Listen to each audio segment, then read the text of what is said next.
સુરત પાલિકામાં garbage કલેક્શનનો contract ધરાવતી જીગર transport કંપનીના કર્મચારીઓએ ભારે વિરોધ નોંધાવ્યો છે। કર્મચારીઓનો આક્ષેપ છે કે મોંઘવારીના આ જમાનામાં ડ્રાઈવરને માત્ર 8,500 અને સફાઈ કર્મચારીને માત્ર 7,000 રૂપિયા જેટલો નજીવો પગાર આપવામાં આવે છે। આટલો ઓછો પગાર હોવા છતાં તેમની પાસેથી દિવસના 12 થી 14 કલાક સુધી વેતરું કરાવવામાં આવે છે। કામદારોએ એવો પણ ગંભીર આક્ષેપ કર્યો છે કે કોન્ટ્રાક્ટર દ્વારા તેમને ફરજિયાતપણે ભંગાર ભેગો કરી લાવવાની ચીમકી આપવામાં આવે છે। કર્મચારીઓનું કહેવું છે કે જો કોઈ સફાઈ કર્મી ભંગાર લાવવાની ના પાડે તો તેને તાત્કાલિક નોકરીમાંથી કાઢી મૂકવાની ધમકી અપાય છે અથવા તો તેની હાજરી પૂરવામાં આવતી નથી। સ્વચ્છતાના નામે ચાલતી આ સિસ્ટમમાં ગરીબ કામદારોનું આ રીતે શોષણ થઈ રહ્યું છે, જે તંત્ર માટે શરમજનક બાબત છે। આ મામલે પોતાની વ્યથા ઠાલવતા સફાઈ કર્મી અનિતાબેન વાઘેલાએ જણાવ્યું હતું કે આટલા ઓછા પગારમાં ઘર ચલાવવું મુશ્કેલ છે। ઉપરથી કામમાં કલાકો વધુ અને ભંગાર લાવવા જેવું દબાણ કરવામાં આવે છે। અમારી માંગ એ છે કે પગારમાં વધારો કરવામાં આવે અને આ શોષણ બંધ થાય। હવે સવાલ એ થાય છે કે સુરતને નંબર 1 બનાવનાર આ કામદારોના હક માટે સુરત મહાનગરપાલિકા જાગશે ખરી?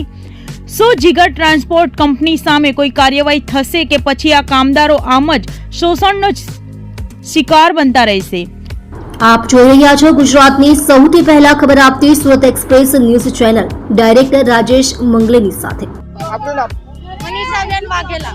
મનીષાબેન, શું તકલીફ છે? કઈ રીતની હેરાન? અમને એ માટે હેરાન થાય છે કે અમે આખો દી કામે જઈએ અને અમારી પાસે ફેરા પણ માંગે, અમે ફેરા પણ બરાબર મારીએ તો અમારો ટાઈમ પર પગાર બી નહીં આવે।